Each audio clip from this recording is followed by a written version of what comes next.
हमारे सामने श्री महाप्रभु जी मूल प्राकट्य बैठक स्थल के अध्यक्ष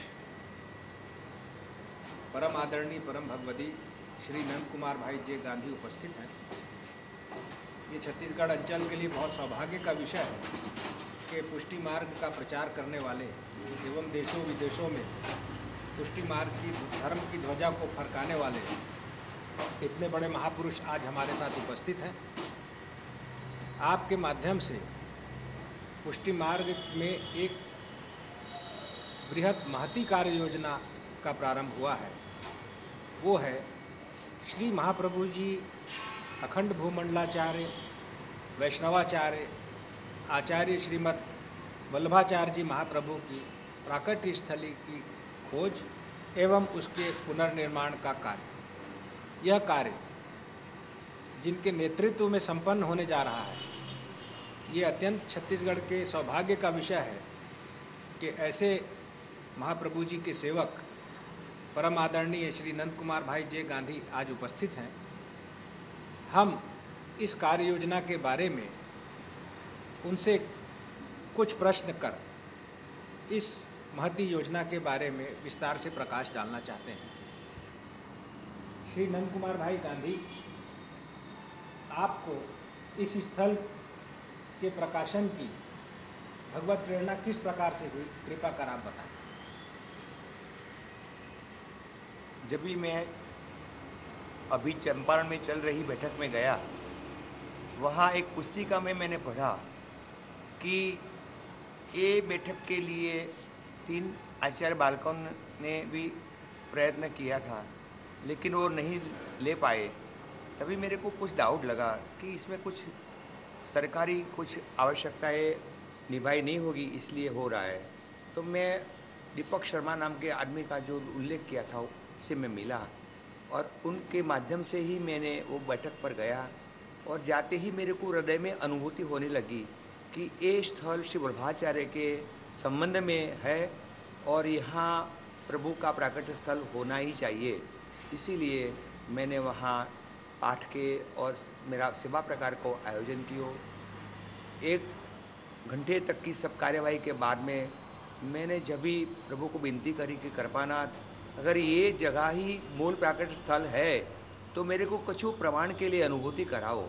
तो जब भी मैं वापिस आने के लिए निकला तो कार में थोड़े ही चलने के बाद एक खेत में श्री बालकृष्ण लाल जी के 7 साल का स्वरूप का दर्शन हुआ।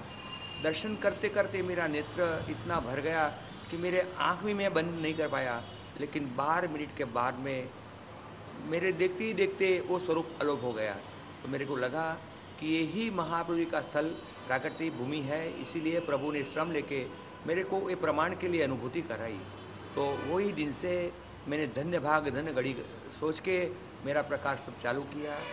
19 मेंबरों का बोर्ड बनाया और छत्तीसगढ़ के सीएम से मिल के ये सब बात करके उनसे भी सब इजाज़त लेके 26 एकड़ ज़मीन मैंने वे वल्लभाचार्य नगर बनाने के हेतु उनको प्राप्त किया। अभी मेरा आयोजन में 12 चौरस किलोमीटर एरिया में 1365 करोड़ रुपया का एक प्रोजेक्ट है, जिसमें आम आदिवासी जो लोग हैं उनका भी उद्धार हो जाएगा। महाप्रभु की बैठक तो बनेगी, लेकिन पूरा वल्लभाचार्य नगर में जितना भी क्षेत्र का सब सुविधा होना चाहिए वो सब बनाने का मैंने प्लान किया है और उसका काम चालू हो गया है। 16 अप्रैल 2012 में श्री महाप्रभु जी का प्राकट्य स्थल में श्री महाप्रभु की सेवा का प्रकार और जाहिर जनपस ये सब चालू होएगा। इस ट्रस्ट में हमने मुख्य ट्रस्टी के हिसाब से श्री कल्याण जी महाराज जी को रखा है और मैनेजिंग ट्रस्टी के लिए श्री वल्लभाचार्य श्री राधेश्वर के नाते सूरत के मंदिर में वो सेवा प्रकार कर रहे हैं। वो भी मेरे उसमें सम्मिलित है और 19 मेंबरों में भी अच्छे अच्छे कार्यकर जैसे है सब, और वो सब प्रभावशाली है। और हमको उम्मीद है कि हम 8 से 10 सालों में ये सब कार्य संपूर्ण करेंगे। ये कार्य में संप्रदाय के जो वैष्णव लोग हैं उनका तो 100 करोड़ रुपया ही हम यूटिलाइजेशन करेंगे। बाकी का सब काम गवर्नमेंट के ओर से, पीडब्ल्यू के ओर से और केंद्र सरकार की सब्सिडी से जोड़ के ये सब सुविधा बनाएंगे। और वल्लभाचार्य नगर जो हिंदुस्तान के नक्शे में कहाँ भी कुछ है नहीं, वो अभी आएगा और वो उसका सौभाग्य छत्तीसगढ़ की सरकार को मिलेगा। ये छत्तीसगढ़ की सरकार के सीएम श्री रमन सिंह ही, सीजी ही ये वल्लभाचार्य नगर का नामाभिकरण करेंगे और बड़ा उत्सव मनाएंगे। श्री वल्लभाधीश की जय। हम ये करना चाहते हैं कि वे कौन से ऐसे मूलभूत प्रमाण मिले जिससे कि आप इस निष्कर्ष पे पहुँचे, पुरातात्विक और ऐतिहासिक कारण कौन कौन से आपको दिखे जिससे आपको लगता है कि यही स्थल महाप्रभु जी का प्राकट्य स्थल है। ऐसे अभी मेरी 70 साल की उम्र है। मेरे जीवन में मैंने बहुत से ग्रंथ प्रकरण सब बांटे हैं। उसमें श्री वल्लभ जी का ग्रंथ नाम का है, उसमें प्रकार लिखा है कि श्री महाप्रभु का प्राकट्य स्थली पर वल्लभकोप, अग्निकोंड, बाद में गिरिराज जी, भीमारथी नदी और चौड़ा नगर, ये सब का उल्लेख है। श्री महाप्रभु के प्राकट्य के बाद उसकी छठी की जो विधि है वो सबकी में हुआ है, तो वो भी वहाँ मौजूद है। भीमा नदी भी पूरी हरमुख गिरिराज जी के अगल बगल में घूमती ही रहती है और बहुत बड़ी नदी होने से ही उनका नाम भीमारथी है। चौड़ा नगर तो है ही है। चौड़ा नगर के हिसाब से दुर्गावती रानी ने उनके उषा जी की सेविका होने के नाते 500 साल पहले श्री महाप्रभु जी के प्राकट्य स्थल जो अग्निकुंड है उसके पर ही उन्होंने ये इमारत बनाई है जो अभी भी मौजूद है। वो चूना और माटी की बनाई हुई इमारत 500 साल से ऐसी की वैसी वो खड़ी है। उसमें हमने सर्वोत्तम स्तोत्र के पाठ किए थे और उसके बाद में 3-4 घंटे के बाद में ऐसी भयंकर 3.5 घंटा तक आग लगी थी, जिससे महसूस होता है कि श्री महाप्रभु ने उसका विश्वास स्वरूप धारण करके वो सब अग्नि का दर्शन पूरा विश्व को कराया। आज भी रात को 6:30 बजे का समय से सुबह में 5:30 बजे तक उनमें बिल्डिंग में, पूरा बिल्डिंग में अग्नि की ज्वालाओं का प्रकाश महसूस हो रहा है। उनकी क्लिपिंग भी हमने की है और वो मेरी वेबसाइट श्री वल्लभाचार्यनगर.com पर सम्मिलित है। आप सब लोग को देख सकते हैं। अब मेरी पूरा प्रोजेक्ट की सब माहिती दिन दिन पर हम भेजते ही रहते हैं। तो हम सबको विनती करते हैं कि जब भी किसी को कुछ भी देखने का मन हो जाए तो हमारी ये साइट श्री वल्लभाचार्यनगर.com को देखें।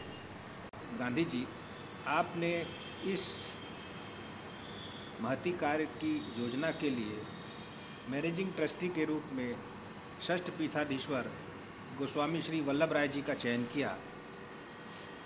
उनका इस बारे में क्या मंतव्य है एवं गुजरात में इसके बारे में क्या धारणाएं हो रही हैं, कृपा कर उसका निवेदन करें। ऐसे हमारे सोनिया जी, श्री वल्लभ राय जी महाराज वो सोमयज्ञ के लिए जो अग्नि है वो अपने पाँव के नखमे से अग्नि प्रकट करते हैं। अभी तक उन्होंने 34 सोमयज्ञ किया है और वो कुंभ में भी उनका स्थान लेके कुंभ में भी उनका उच्च स्थान होता है। सब महंत देश विदेश में भी उनको बहुत महत्वपूर्ण योगदान देते हैं और वो ऐसे बहुत छोटी उम्र में बहुत सा उनका प्रोग्रेस है और प्रभु की कृपा उनके पर होने से ये प्रोजेक्ट के लिए उनका हमने सिलेक्शन किया है।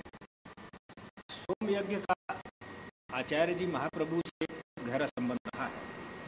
ऐसा कहते हैं कि 100 सोम यज्ञ पूरा होने के बाद आचार्य श्रीमद वल्लभाचार्य जी का जन्म हुआ।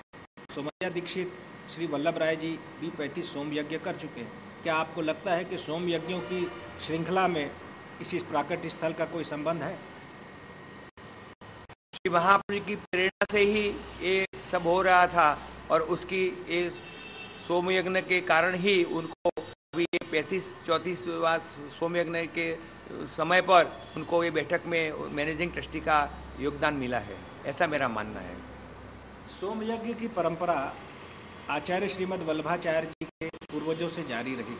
ऐसा कहा जाता है कि लक्ष्मण भट्ट जी से लेके और उनके पूर्वजों ने सोम यज्ञ की साधना की और उस हवन कुंड से ही मदन मोहन जी का स्वरूप निकला एवं उस परंपरा में सोम यज्ञ एक महत्वपूर्ण कड़ी है जो श्रीमद् वल्लभाचार्य जी की प्राकृति से भी जुड़ी हुई है। क्या अग्निकुंड का इससे कोई संबंध? ऐसे मनुष्य का जन्म माता की गर्भ से होता है, लेकिन ये केस में श्री महाप्रभु स्वयं अग्नि में से प्रकट हुए हैं, तो ये सोम यज्ञ का फल रूप ही ये अग्नि और उसमें से श्री महाप्रभु जी के प्रकट है। और वो अग्निकुंड अपन जो परिषद अपन को मिला है उसके नीचे ही अग्निकुंड होने से ही वहाँ सर्वोत्तम जी के पाठ करने से अग्नि प्रकट हो गया है। और अभी भी रोजाना वो अग्नि का दर्शन पूरे गाँववासी को हो रहा है। जो अगल बगल में झुग्गीपट्टी वाले थे वो ये अग्नि से डर के अब सब भाग गए हैं। इस स्थल पर जो आप प्राकट्य स्थल आपको मिला है 3 मंजिला हवेली, इसके अलावा पूरी ब्रज की सत्ता भी आप बोलते हैं वहाँ पे उत्पन्न हो गई है। कृपा कर उसके बारे में प्रकाश डालें। उसके बाजू में एक वल्लभ कूप है। जब भी श्री वल्लभाधीश का प्राकट्य हुआ तभी उसको उत्सव मनाने के लिए कोई मेदिनी नहीं, जनवेदी नहीं थी। कोई वल्लभ कूप में से ही सब बाल नगारा और दुंदुभी के साथ प्रकट हो गए और उत्सव मनाया। ऐसे ही वो भीमारथी नदी यमुना जी का स्वरूप से बह रही है। गिरिराज जी जो अपना ब्रज भूमि में है वो गिरिराज जी का प्रदेश भी इधर हो गया। तो वास्तव में प्रभु का प्राकट्य जहाँ होता है वहाँ ये सब निश्चित रूप से होने के वजह से ही गिरिराज जी, भीमा नदी, वल्लभकूप और अग्निकुंड ये सब का सम्मिलित हो गया है। तो ऐसा हमको लग रहा है कि श्री वल्लभाधीश ये दूसरा कृष्ण का ही प्राकट्य है, इसीलिए ये सब उनकी भूमि पर सब अस्तित्व में आ गया है। आपसे एक और जो मूल प्रश्न हम हमेशा से करते आए हैं वो प्रश्न ये है कि आचार्य जी श्रीमद् वल्लभाचार्य जी को जन्म हुए 500 वर्ष हो गए हैं और जो वर्तमान चंपारण है जिसे आज चांपाझर गांव के नाम से जाना जाता है, वहाँ पर आपको ऐसा क्यों लगा कि ये वो स्थल नहीं है? ऐसा है कि चंपारण्य यानी कि जहाँ की महाप्रभु का भूमि है वहाँ अग्निकुंड होना चाहिए, वल्लभकूप होना चाहिए, भीमारथी नदी होनी चाहिए, चौड़ा नगर होना चाहिए, गिरिराज होना चाहिए। उसमें से कुछ भी वहाँ नहीं है। वहाँ तो एक सिर्फ नाला है, नदी तो है नहीं। चौड़ा नगर तो उनसे 170 किलोमीटर के दूर पड़ता है। तो संभवित नहीं है कि प्रसूति वाली स्त्री सुबह में प्रभु का प्राकट्य स्थल के आके बाद में चौड़ा नगर जावे।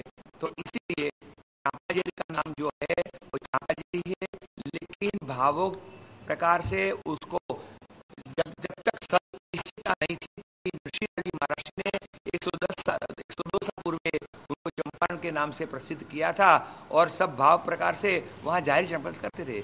लेकिन जब भी पुरातत्व खाता के 17 साल की मेहनत के बाद डॉक्टर दीपक शर्मा ने ये वस्तु की शोध करके वो और 3 आचार्य बालकनों ने भी इसका सब अभ्यास करके उनको भी प्रमाण सर लग गया कि यही प्राकट्य स्थल है। तो उन्होंने भी छत्तीसगढ़ के सीएम को निवेदन करके ये जमीन की मांगनी की थी, लेकिन प्रेजेंट चंपारण के जो मिस्टर अढ़िया जी है उन्होंने कुछ उनका प्रभाव डाल के उसको अनुमति ना करवा दी थी और उनकी वजह से ही बाद में मेरे को इसमें रस लेना पड़ा, क्योंकि निचली स्तर से उपले स्तर में जाने के लिए जब समय लगता है तो ऐसे सब मुश्किलें आती है। तो मैं सीधा ही सीएम से मीटिंग करके उनको सब मेरा अनुमोदन करके सब समझा के वही समय उन्होंने मेरे को की सहमति देके समग्र जन्मभूमि को जो जमीन थी वो मेरे श्री वल्लभ सिद्धांत संरक्षण समिति के नाम पर बिना मूल्य कर दी थी। और उसके बाद में भी मेरे को उसके डेवलपमेंट के लिए उन्होंने 12 एकड़ जमीन तक का उन्होंने प्रोविजन रखा है। जैसे जैसा मैं काम करता जाऊंगा ऐसे ऐसे वो जमीन मेरे को बढ़ते दे जाएंगे और उसके लिए वो कोई भी पैसा लेने वाले नहीं है, क्योंकि ये प्रोजेक्ट की वजह से छत्तीसगढ़ का पूरा वो सिक्का बदल जाएगा। होने से सभी कार्यक्रमों को और सीएम की सब विधान सदस्य को भी उनमें ऐसा रस है छत्तीसगढ़ की पूरी 12 चौरस किलोमीटर के एरिया में वल्लभाचार्य नगर बने तो छत्तीसगढ़ नाम भी नक्शे में बहुत आगे आ जाएगा। इसी हिसाब से ये लोग भी धार्मिक भी है और वो ऐसे भी उनका मुल्क का डेवलपमेंट करने के लिए भी हमको बहुत हृदय से हमको सहायता कर रहे हैं। मैं उनका भी आभारी हूँ। आपसे यह कहने में हमें कोई हिचक नहीं है कि पुष्टि मार्ग एक छोटा संप्रदाय छत्तीसगढ़ में है। यहाँ मुश्किल से 5000 घर होंगे जो पुष्टि मार्ग को मानते हैं, लेकिन गुजरात, राजस्थान, उत्तर प्रदेश, अन्य स्थानों में आचार्य श्री महाप्रभु जी का पुष्टि मार्ग एक बृहद संप्रदाय का रूप ले चुका है। आप इन स्थानों पर अक्षय तृतीया के प्रथम प्रवास से आज तक कई जगह आपने भ्रमण किया, आपको वहाँ पर किस प्रकार की प्रतिक्रिया मिली, कृपा कर निवेदन करें। मैं जहाँ जहाँ भी गया, जहाँ जहाँ भी मैंने बात करी कि हम ऐसा कार्य कर रहे हैं, वहाँ वहाँ हमको सब जगह में सब लोगों ने आनंद से बोला कि देखो 520 साल के बाद में भी महाप्रभु की प्राकट्य भूमि का असल नक्शा मिलने से अपन उनका स्थल बनाने में सहयोगी बनेंगे और हमको बहुत आनंद है कि जल्दी से जल्दी वहाँ आप आज डेवलप करो और सब सेवा को प्रकार और जारी जनप्रति को प्रकार सही जगह पर चालू करो। तो महाप्रभु जी जो 525 साल से बिना जल, बिना भोजन, बिना सेवकगण तो उनके अत्यंत कष्टदायक उसमें रहते हैं, उसको सुखार थे कि जल्दी से जल्दी चालू करो। इसका ये कहने से मेरे में भी बहुत उत्साह आया और मैं भी रात दिन यही उसमें कार्य में जुड़ा रहता हूँ और उसके लिए मेरे को आदर है कि जल्दी से जल्दी 16 अप्रैल आवे और वो दिन प्रभु को पाठ पधरा के उनकी सेवा को प्रकार जैसे श्रीनाथ जी के अंदर प्रकट के प्रकार किया था, इसी तरीके से ये प्रकार चालू होवे और प्रभु को सुखार हम दान कर सके। बस दूसरा मेरे को और कुछ कहने का कुछ है नहीं। आप इस प्रवास में जो छत्तीसगढ़ सरकार ने आपको 25 एकड़ के भूखंड दिखाए हैं, उनमें से किस भूखंड को आपने पसंद किया है और उस बारे में आपकी क्या योजना है? महाप्रभु जी की मुख्य परिसर जो रानी दुर्गावती ने बनाया, उसके बिल्कुल सामने ही रोड टच की 25 एकड़ जगह है, जिसके किनारे पर एक बड़ा तालाब है। तो वो तालाब अपन को ब्रज के हिसाब से देखे तो कुसुम सरोवर का भाव आ जाता है, तो पानी की भी समस्या नहीं रहेगी। वहाँ स्नान करके बैठक में जा सकते हैं। उनसे उस सरकी की बैठक यानी कि छठी बैठक भी बहुत नज़दीक में पड़ती है और ये बैठक भी नज़दीक में पड़ती है। और पूरा डेवलपमेंट होने के बाद में वैष्णव की आम जनता जो 1000 निवासों में रहने वाली है, उनके लिए भी बहुत सुविधा हो जाएगी। इसीलिए हमको तो लगता है कि ये एक ब्रज के माफिक ये स्थल बन जाएगा। आप इतना अथक प्रयास कर रहे हैं और आपके अथक प्रयासों से 1 वर्ष से कम समय में भी इतनी विशाल परिकल्पना आज छत्तीसगढ़ सरकार के समक्ष आ चुकी है। आपको आपके प्रयासों के लिए साधुवाद देते हुए भी हम आपसे निवेदन करना चाहते हैं कि कृपा कर इस बात पर भी प्रकाश डालें कि वल्लभपुर में इस बारे में क्या सोच है। मैंने सभी वल्लभ के बालकन को अपने भूमि पूजन पर भी इनविटेशन दिया था, लेकिन वो लोग बहुत दूर होने से हाजिर नहीं हुए, लेकिन उनके प्राकट्य उत्सव पर तो जरूर वो लोग आएंगे ऐसा मेरे को उम्मीद है और किसी का विरोध उसमें है ही नहीं।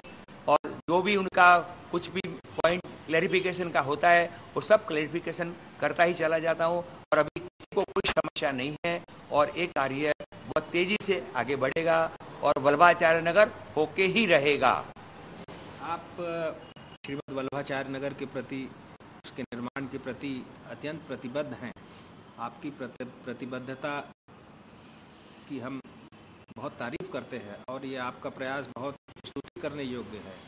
लेकिन इस प्रयासों में महाप्रभु जी आपको हर किस्म से प्रेरणा दे रहे हैं।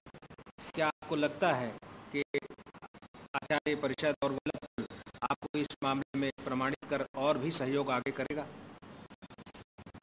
हेलो, जीव का प्रयत्न से कुछ नहीं होता है, वो तो महाप्रभु स्वयं उनको प्रेरणा है कि मेरे को इधर बसना है। इसलिए वल्लभपुर के सभी बालकन को वो प्रेरणा दे रहे हैं कि अभी दूर है, नहीं जा सकते, लेकिन उनके बाद में अवश्य वो लोग भी इधर आएंगे और आनंद उत्सव मनाएंगे, ऐसा मेरे को दृढ़ विश्वास है।